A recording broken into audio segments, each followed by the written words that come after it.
Assalamualaikum warahmatullahi wabarakatuh. Selamat sore sobat tani pencinta kopi di seluruh tanah air. Subscriber channel Kopi Jalan Express di mana saja Anda berada, saya ucapkan selamat sore. Baik sobat tani, pada kesempatan sore kali ini kembali saya akan review bahan nih sobat tani ya, bahan yang untuk penyimpanan titik tumbuhnya berada di titik tumbuh bulan 12. Dan kebetulan saya sedang berkunjung ke kebunnya Bapak Romadi, yang mana pada bulan 12 yang lalu saya memberikan tutorialnya. Saya kasih contoh di pohon yang ini ya. Ketika itu saya melakukan pemangkasan.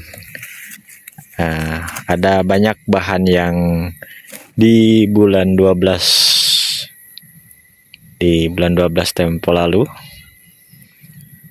yang mana ketika itu bahan sudah mencapai 8 ruas, dan itu saya turunkan semua di pohon yang ini, dan ini hasilnya ya, hasil penyunatan. Jadi ini perlu pengurangan bahan ya sobat tani. Ini terdeteksi tumpang tindih. Kurangin. Dan yang ini pun akan berpotensi menutupi yang ini, maka yang ini kita kurangin lagi. Tuh ya, ada 2 pengurangan bahan.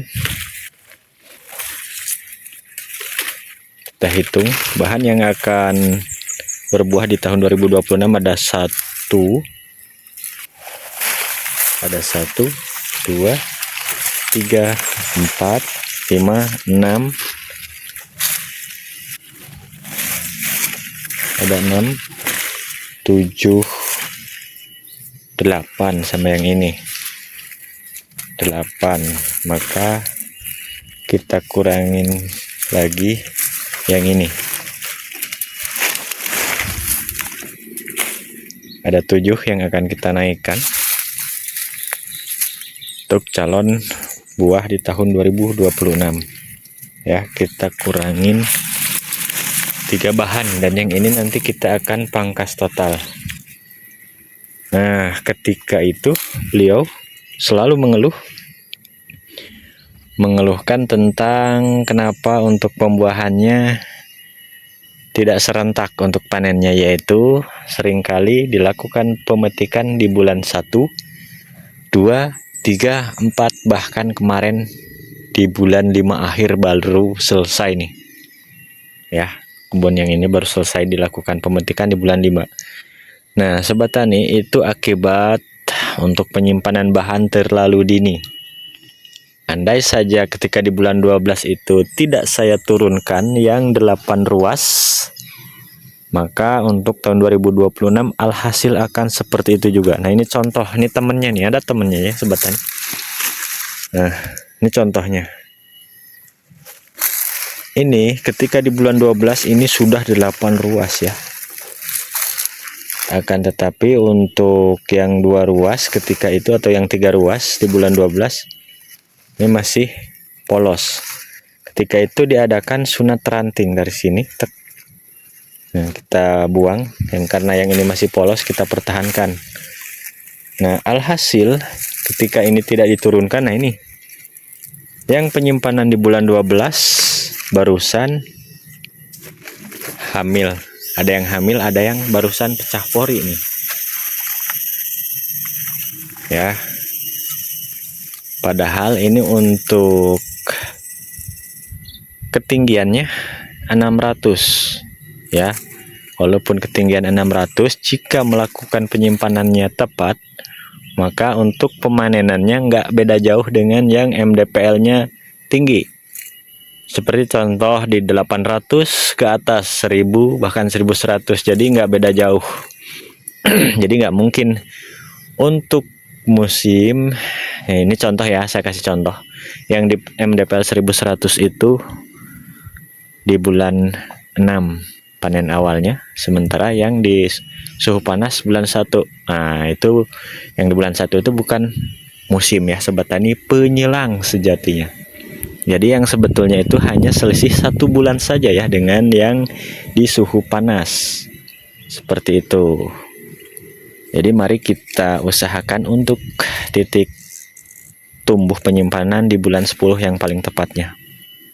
Ini contoh yang terlalu dini. Jadi di kebun yang ini, setiap pohon sambungannya ini dulu rata-rata seperti ini semua bahannya nih ya. Rata-rata seperti ini semua, banyak yang kita turunkan ketika itu. Kita lepas semua, gundul, hanya sisa yang ini aja satu. Dan ini, ya ini sisa-sisanya nih. Ya. Nah, barulah ini titik tumbuhnya di bulan 12. Yang lebih tepatnya lagi, karena kita telat kala itu di bulan 12, yang lebih tepatnya lagi kita melakukan pengenolan bahan atau penyunatan bahan itu di bulan 10 ya, gundulin. Nah, nanti kita menyimpan titik tumbuh dari bulan 10 itu bulan 11 baru 1 ruas, dan bulan 12 itu barusan 2 ruas mau ke 3 ruas. Itu yang paling tepatnya. Nah, ini ya bukti. Ini bukti nyata titik tumbuh di bulan 12, suhu sedang di 600. Monggo, mungkin ada yang di Bengkulu, Kaur, Kepahyang sana yang suhu atau ketinggiannya sama di sini. Ini 600 mdpl-nya. Nih penyimpanan di bulan 12 barusan berapa ruas? 1 2 3 4 5 6 7 8 ruas mau ke 9 ruas. Dan kondisi masih pecah pori atau hamil muda. Ini hamil muda seperti ini ya. Jadi ada hamil muda, ada hamil tua di kopi pun seperti itu sobat tani. Ini kondisinya terkini. Nah, untuk poinnya, jadi monggo silahkan yang sudah selesai melakukan pemangkasan dan pemanenannya di daerah panas. Saya ingatkan kembali, ini udah part 3. Karena kenapa part 3?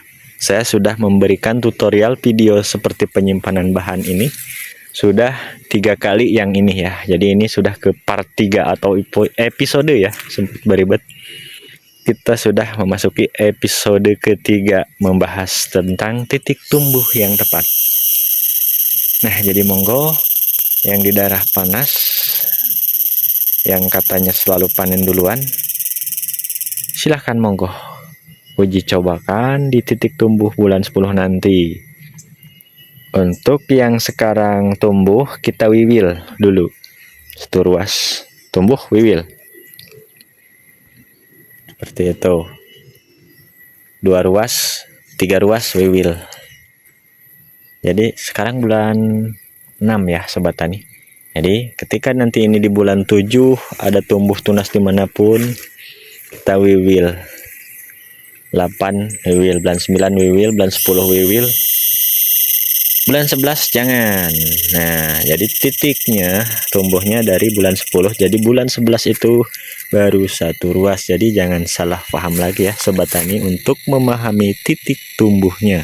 Sobat tani, pada part 2 kemarin, video kemarin tentang cara penyimpanan titik tumbuh bahan sudah kita sharingkan, dan serta kita sharingkan juga tentang cara perawatan pohon kopi sambungan step by stepnya, yaitu meliputi jika ingin sobat tani berhasil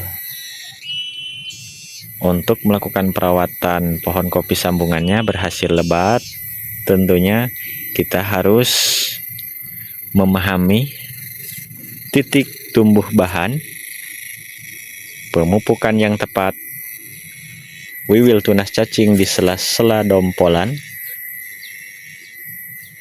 serta untuk hama.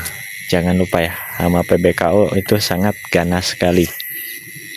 Nah, jika ada yang belum paham apa itu hama PBKO, yaitu makhluk yang kecil yang suka membolongin ranting calon bahan atau bahan yang kita simpan ini, sering dibolongin oleh hama penggerek ranting yang warnanya hitam kecil.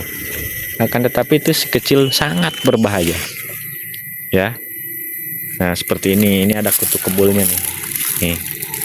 Nih ada kutu kebulnya ya. Jadi Kalau yang seperti ini kita kasih insektisida metaklor saja, kita semprotkan metaklor atau starban dan sejenisnya. Yang penting untuk bahan aktifnya sama ya, seperti itu. Jadi jangan lupa ya Sobat Tani, saya ingatkan kembali, setelah kita semua untuk step by stepnya pas semua, untuk titik tumbuh bahan, wiwil, pemupukan, pemangkasan, maka kita pun jangan lupa untuk hama harus diatasi ya Sobat Tani, karena yang sudah subur seperti ini, nah jangan salah ya Sobat Tani, ini masih rawan, masih rentan kita difinishkan di musim tahun 2026 itu, ini masih sangat rentan. Jadi mari kita cegah sejak dini, ketika selesai pemetikannya ini sudah bisa nih, ini sudah beres kan, nggak ada buahnya lagi, maka kita sudah bisa melakukan penaburan insektisida pur dan plusnya, karena sudah ada atau sudah tidak ada buahnya lagi. Jadi dalam 1 tahun untuk yang jenisnya ditaburkan ke tanah seperti pur dan plus itu bisa 2 kali ya Sobat Tani. Untuk selanjutnya penanganan yang disemprotkan, kalau itu bebas ya, seperti itu. Yang penting untuk yang ditaburkan kita garis bawahi, kalau masih ada buahnya jangan dulu ya Sobat Tani, karena itu mengandung racun sistemik. Sistemik itu lama hilangnya ya, seperti itu Sobat Tani. Jadi yang berada di kandungan pur dan plus itu jenisnya kontak sistemik, yaitu lama ya. Cara kerja racunnya itu cukup lama, bisa mencapai 2,5 bulan bahkan 3 bulan. Maka dari itu yang masih ada buah belum dilakukan pemetikan, jangan dulu menggunakan jenis insektisida tersebut, seperti itu. Sementara yang disemprotkan itu tak masalah karena itu jenisnya kontak, seperti itu ya Sobat Tani. Jangan sampai salah lagi seperti kemarin ada salah satu Sobat Tani kita, karena untuk menyimak videonya tidak sampai selesai atau di skip, jadi untuk pemahamannya gagal paham, jadi masih ada buah sudah dicampur dengan pupuk ya. Jadi jangan sampai salah lagi ya Sobat Tani. Baik Sobat Tani dan teman-teman, jadi kita kalau sudah menerapkan step by stepnya, langkah demi langkahnya, mudah-mudahan barulah kita berserah diri kepada Yang Maha Kuasa untuk pembuahannya. Seperti itu Sobat Tani. Jika seluruhnya tentang perawatan titik tumbuh, tunas air, pemangkasan wiwil dan pemupukan serta hamanya, barulah kita berserah diri ya. Terserah Yang Maha Kuasa yang ngasih rezeki kita, seperti itu Sobat Tani.